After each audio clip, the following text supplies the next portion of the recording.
पहले मैनिफेस्टो में कहा था कि करनाल को इंटरनेशनल स्टेडियम बनाया जाएगा करनाल। आज बेटियों के लिए बाथरूम और वॉशरूम तक नहीं खुल पाया 3 साल में। हाँ, नहीं हो सका, नहीं हो सका वो। अब अगली बार जिताएंगे, अगली बार करेंगे। 5 साल बाद 5 साल नहीं, अब तो 1 साल रह गया, 1.5 साल। नहीं, अब क्या प्रॉब्लम है जी? आप क्यों नहीं बात? नहीं, स्टेडियम बनेगा फिर उसके बाद। नहीं, पहले जिताएंगे ना, फिर बना देंगे। हाँ, पक्का बनाएंगे। कंडीशनल है, कंडीशन है ये इनको, जिताओगे तो बना देंगे। तब काम होगा। हाँ, बनाएंगे। क्यों नहीं बनाया? कारण बताओ क्यों नहीं बनाया जी? वेट करना पड़ेगा। चोपड़ा जी क्या करें अब, पैसे खत्म हो गए सारे। पैसे खत्म है, अपना मानो तो सब कुछ है। 5 साल में सारे मतलब बच्चियों के लिए बाथरूम के लिए पैसे नहीं, बाथरूम आप बताओ कहाँ नहीं है। मैं स्टेडियम में बाथरूम आपको ये पता है कि जो मेरा गांव मैंने गोद लिया था, वो गांव हिंदुस्तान में 800 MPs ने भी गोद लिए थे गांव। मेरा गांव बेस्ट 4th गांव है, जो कि मतलब रिकॉर्ड है। लोकसभा में प्रधानमंत्री जी का शायद 5वां 6वां है, मेरा चौथा है। अकेले गाँव से तो चुनाव नहीं जीते। नहीं, पर उसके अलावा भी हमने जहाँ भी स्कूल्स हैं, आप जाके देखो, वहाँ लड़कियों के लिए हमने बनवाए हैं टॉयलेट्स। आप जाके देखो तो सही। लेकिन सर जहाँ जरूरत है वहाँ नहीं बन पा रहा। ऐसा तो मुझे लगता नहीं। वैसे आप यहाँ के जो इलाके के MLA हैं, उनका भी तो फर्ज बनता है, वो भी कुछ करें। सिर्फ सारा भार MP के ऊपर थोड़ा डालना है। MLA साहब मुख्यमंत्री है, उनसे कहना चाहेंगे नहीं, मैं उनसे बात तो करूंगा ही, मैं करता रहता हूँ उनसे मैं बात, ऐसी कोई बात नहीं। चुनाव आने वाले हैं और अरविंद शर्मा जी दोबारा मैदान में उतर रहे हैं। रामविलास जी जो पार्टी के ही शिक्षा मंत्री हैं, वो खुद मैदान में ला रहे हैं। तो इस बारे में शिकायत आपने कहा था कि करेंगे, तो किसी से बात हुई मुख्यमंत्री जी से कि बागी मेरे को नहीं, मेरे आप बता रहे हो, मैंने तो सुना मेरे खिलाफ हुड्डा जी लड़ने आ रहे हैं। हाँ, तो मजा लड़ाई का मजा तो तब है ना अगर हुड्डा जी आए मैदान में। लेकिन अरविंद शर्मा जी अगर लड़ते हैं फिर और मजा आएगा, मजा आएगा। सर अब चुनाव नजदीक कोई भी आ जाए भाई, जब जनता मेरे साथ है तो मुझे कार्य नहीं हो पा रहे हैं, रुके पड़े हैं। मुख्यमंत्री जी ने मन से कहा था कि काफी विकास के कार्य हैं जो रुके पड़े हैं, उनको पूरा नहीं कर पा रहे। अधिकारी नहीं सुनते। करनाल की स्मार्ट रोड 2 साल से रुकी पड़ी है, और कई कार्य हैं, कचरा उद्योग नहीं शुरू हो पाया, तो उस पर आप अधिकारियों की कभी क्लास? आप जब मुख्यमंत्री जी यहाँ आते हैं तो आप कभी उनसे बात करते हो उस बारे में, तो उनका क्या कहना होता है? उनका भी सब कहते हैं कि ठीक है वो, लेकिन ठीक नहीं चल रहा। हाँ, मैं 22 तारीख को मेरी मीटिंग है, मैं हर 2 महीने बाद मीटिंग करता हूँ, तो इस बार इस मुद्दे को मैंने एजेंडे में रखा हुआ है और इसको उठाऊंगा। हाँ, सभी विजिलेंस कमेटी की मीटिंग है 22 तारीख को। आप सब इनवाइटेड हो उस मीटिंग में आना और देखना कैसे बात करते हैं। करनाल के लोगों की क्या शिकायतें अब तक आपने सुनी है, कितने निपटारा हो जाता है हर 2 महीने बाद दरबार लगाते हैं? अब ये तो मुझे पता नहीं है, लेकिन जितनी भी प्रॉब्लम्स होती हैं, वो जिस भी विभाग, केंद्र के मंत्री और प्रदेश के मंत्री और मुख्यमंत्री जी, उनको आप किसी से भी पूछ लीजिए, मेरी चिट्ठी उनको जरूर जाती है, और जहाँ पर मैं बात भी कर सकता हूँ वो भी करता हूँ। लोगों की रहती है कि आप तक पहुँच नहीं पाते। मोहन जी नहीं, ऐसी तो कोई बात नहीं। आप पूछिए कि कोई कौन व्यक्ति को बुलाइए मेरे सामने, वो जो कहे कि मेरे तक पहुँच नहीं पाता। मैं तो अवेलेबल हूँ 24 आवर्स। सर, कांग्रेसी नेता का बयान आया जिसमें ये कहा है उन्होंने कि भाई जो आर्मी चीफ है वो गली के वो दीक्षित का बयान आया कि भाई गली ये कांग्रेसियों की तो पुरानी आदत है ना, तो उसके बारे में क्या कहा जा सकता है? सर अब क्या मतलब रामविलास जी के साथ सब कुछ ठीक हो गया है? पहले भी कोई खराबी नहीं थी, तो मतलब उनके किस चीज पहले भी कोई ऐसी बात नहीं थी, कोई ऐसी बात ऐसा नहीं। आप अगर ये समझे हो कि वो क्योंकि अरविंद शर्मा के साथ आए थे तो मैं उनसे नाराज हूँ, मैं तो कहता हूँ वो 10 बंदे और भी अगर ले आते तब भी मैं उनसे नाराज ना होता। वो बड़े भाई हैं, उनसे नाराज क्या होना। चुनावों में किस अरविंद शर्मा राज कल कंप्रोमाइज कराए। हम अपनी जो हमारे सरकार ने जो अचीवमेंट्स की हैं, तो अगर मैं यहाँ गिनाने लगूँ तो फिर तो घंटा लग जाएगा, लेकिन जो हमने अचीवमेंट्स की हैं, उन अचीवमेंट्स के बल पर हम चुनाव लड़ेंगे। क्या कहेंगे? पहली बात तो मुझे ऑब्जेक्शन है पहुँचने की, मेरा तो घर ही यहाँ है, तो पहुँचना क्या है। दूसरी बात यह है कि जब से GST का लागू होना नज़दीक आ रहा है, तो कई जगह पर, हालांकि GST जो है, मैं ये समझता हूँ कि देश के इतिहास में एक बहुत बड़ा कदम है कि ये छोटे छोटे टैक्स जो लगते थे, वैट हुआ या और छोटे छोटे टैक्स जो थे, CST होता था, ये लगता था, वो लगता था, तो सारे खत्म हो जाएंगे और एक टैक्स जो होगा यूनिफॉर्म सारे कंट्री में एक लगेगा।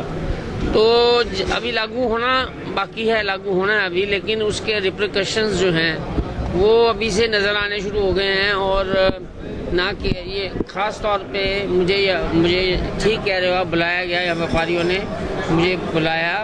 आज उन्होंने सारे व्यापार मंडल के अध्यक्ष भी और सभी जो मुअज़्ज़ज़ लोग थे यहाँ के, तो मैं ये समझता हूँ कि इनकी जो जेन्युइन प्रॉब्लम है बड़ी, कि 5% टैक्स जो इनके ऊपर लगाया गया है उसकी वजह से इनको इनका जो ट्रेड है उसके ऊपर बहुत भार पड़ेगा। और ख़ास तौर पे जो छोटे लोग हैं, जो छोटा कपड़ा का काम करते हैं, उनको बड़ी प्रॉब्लम आएगी। इंस्पेक्टरी राज हो जाएगा, ये भी साथ है। ये भी इनकी बात ठीक है कि इंस्पेक्टरी राज भी होगा, बढ़ेगा। तो मतलब इन सब बातों को हम अगर एक नज़रिए से देखें तो इसके लिए कोशिश की जा सकती है।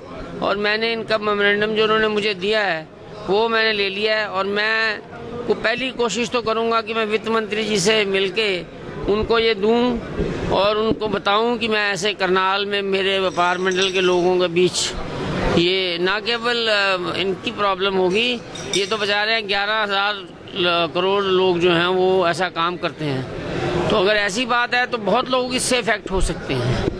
उसके बाद मैं सोचता हूँ कि मैं उनसे बात भी करूँगा, और अगर समय मिला तो इस काम के लिए अगर प्रधानमंत्री जी के पास भी जाना पड़े तो उनको भी मैं कॉपी देख के आऊँगा। साहब, अगर बात करें GST को लेकर सभी व्यापारियों द्वारा पहले स्वागत किया गया था, अब कपड़ा उद्योग सामने उतर कर आया है कि GST वापस हटाया जाए। ऐसे तो कल को सभी जितने व्यापारी वर्ग हैं, चाहे दूसरे व्यापारी वर्ग हैं, ऑटोमोबाइल कंपनी, सारे अगर वापस आने लगे फिर GST का क्या फायदा रहेगा? हाँ, ये बात आपकी बिल्कुल ठीक है कि पहले तो सबने स्वागत किया था, लेकिन उस समय इन लोगों को ये पता नहीं था कि कितने % हम पे टैक्स लगेगा। उस समय ये था, हम भी, अब मैं तो अखबार भी चलाता हूँ, हमें भी तो 10% टैक्स लग गया, 5% एडवर्टाइजिंग एजेंसी के ऊपर, 5% न्यूज़ प्रिंट के ऊपर, तो हर इंडस्ट्री को इफेक्ट हुआ। लेकिन पहले तो हमें नहीं पता था कितने % लगेगा। अब जब लग रहा है तो तब सबको इसकी हीट मिल रही है। तो हर व्यक्ति ये समझता है कि हम इस कारोबार में कहीं हमारा कारोबार ही ना खत्म हो जाए। डज इट मीन कि आप तक भी हीट पहुंची है इसकी GST की? मैं ये समझता हूँ कि न्यूज़ प्रिंट इंडस्ट्री जो है उसके ऊपर देखो ना, 10% का टैक्स हो गया, 5% तो एडवर्टाइजिंग एजेंसी जो है वो जो ऐड देगी, प्राइवेट कमर्शियल जो है 5% उनको कट करना पड़ेगा, और 5% हमारे न्यूज़ प्रिंट के ऊपर लग गया, तो 10% हो गया ना हमारे ऊपर। लेकिन सर, अगर आप प्रधानमंत्री मोदी जी तक ये बात पहुंचाएंगे कि कपड़ा जो कह रहे हैं कि GST वापस लिया जाए, उनसे हटाया जाए, तो वो भी कहेंगे मैं तो हाँ, व्यापारियों के हित में, देश के हित में इकोनॉमी सुधारने के लिए लगाया गया है। लेकिन तब पर आपका क्या जवाब? नहीं, मैं उनको जो मैंने यहाँ पर इनकी भावनाएं सुनी हैं, मैं तो उनको वो बताऊंगा कि मैं उनके पास गया था, उनकी ये भावनाएं थी सबकी, और सब ये कह रहे थे कि भी, एक व्यक्ति ने तो ये भी कहा कि अगर आप उनको कहो, मंत्री जी को, अपने वित्त मंत्री जी को, कि अगर आप 5% नहीं हटाओगे तो फिर हमें गोलियां दे दो, हम भी किसानों की तरह मर जाएंगे। तो ये बात भी उनको बताऊंगा कि लोग इतने फ्रस्ट्रेटेड क्यों हो रहे हैं, फ्रस्ट्रेशन है ना उनके मन में। और मेरा MP होने के, अब मेरे पास अगर ये आए हैं तो मेरा फर्ज बनता है कि मैं पूरी कोशिश। ये क्या बोल गए करनाल लोकसभा सीट से सांसद अश्विनी चोपड़ा? ये बयान आप सुनेंगे तो वाकई हैरानी में पड़ जाएंगे। गौरतलब है कि करनाल लोकसभा सीट से सांसद अश्विनी चोपड़ा ने ऐसे कई वायदे किए थे चुनाव से पहले अपने मैनिफेस्टो में, जिसमें उन्होंने ये भी कहा था कि करनाल में एक अंतर्राष्ट्रीय स्तर का खेल स्टेडियम बनाया जाएगा, और भी ऐसे कई वादे थे। जब करनाल ब्रेकिंग न्यूज ने तीखे सवाल कुछ सांसद अश्विनी चोपड़ा से पूछे, और जब उनसे पूछा गया कि जब आपने बयान दिया था कि करनाल में एक अच्छा स्तर का स्टेडियम बनाया जाएगा, लेकिन अब तक स्टेडियम में जो है ना ही लड़कियों के लिए, बेटियों के लिए ना ही वॉशरूम है और ना ही चेंजिंग रूम, इस पर आप सुन सकते हैं कि किस तरह से हंसकर सांसद साहब जवाब दे रहे हैं कि करनाल के लोग जब अगली बार उन्हें जिताएंगे तब जाकर वे ये काम करेंगे। कमल मिड्डा, करनाल ब्रेकिंग न्यूज, करनाल। तो मैं आपका MP, किसी ने कहा कि आपको मिलते कम है, मैंने कहा जब आप मुझे बुलाते हो आता हूँ, जब बुलाओगे मैं आऊँगा, आप बुलाओगे तो आऊँगा ना। और आपकी समस्याओं के लिए मैं बिल्कुल, मैं आपको दावे से ये कहता हूँ, मेरी एक आदत, मैं सच बोलता हूँ, मैं झूठे दिलासे नहीं देता। ये कार्य है बड़ा मुश्किल, लेकिन आप मुझे मेमोरेंडम दे दो, मैं खुद अपने हाथों से जाकर के पहले तो एक दूंगा प्रधानमंत्री जी को और एक अरुण जेटली जी, और उनसे ये बात करूंगा कि मेरे करनाल के लोग जो व्यापारी हैं कपड़े के, उनको कोई मुसीबत आ रही है, और अगर आपने इसको नहीं हटाया तो फिर आप ये मत सोचना कि वो आगे चल करके हमारा साथ देंगे।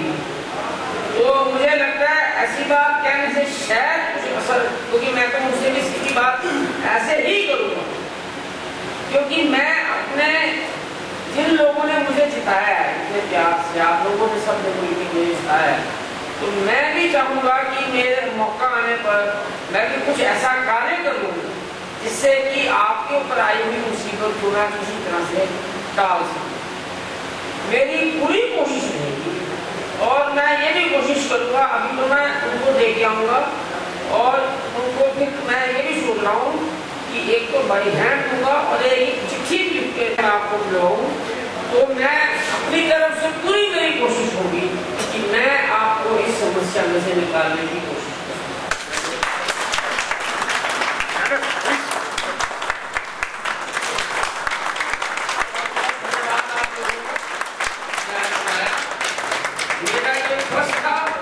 जो कि मैं अपने आपको ये कहना चाहता हूँ कि इस फर्ज को मैं पूरे कोशिश करूंगा, पूरे जोर से इसको निभाने की काम करूंगा। हमारी अपनी तरफ से बिल्कुल अच्छी तरह दे सकते हैं, आपको बता सकते हैं, काम हमारे साथ चले, हम उनको बता सकें कि इसमें क्या बात है, क्यों इसको क्यों लगा रहे हैं।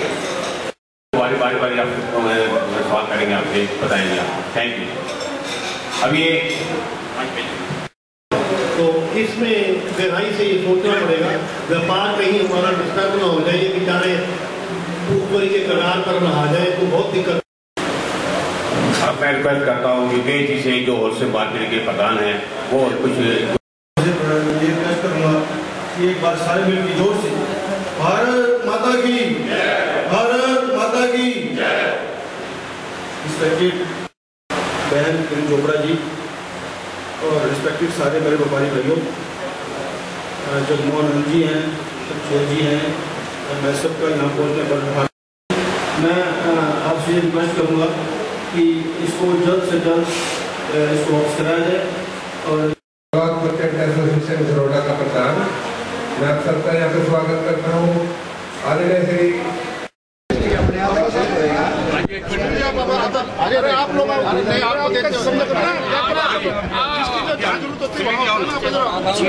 नुकसान हो जाएगा, वो अपनी भरपाई भी नहीं कर पाएंगे, ना ही उनका कपड़ा बिकता, क्योंकि काफी हमारी अपनी समस्या बताना चाहता है तो हाँ बता। छोटी छोटी हमारी दुकानें, छोटे छोटे हमारे काम है, हम रोजी रोटी कमा करके अपना परिवार पाल रहे हैं। ये तो सरकार ने जो हमारे ऊपर ये दौर डाली है, ये जो टैक्स है ये हर गरीब आदमी, हर वाली के ऊपर कभी टैक्स नहीं था, और 70 साल के बाद हमने पहली बार ये जो हमारे टैक्स GST लगाया जा रहा है। इससे पहले कभी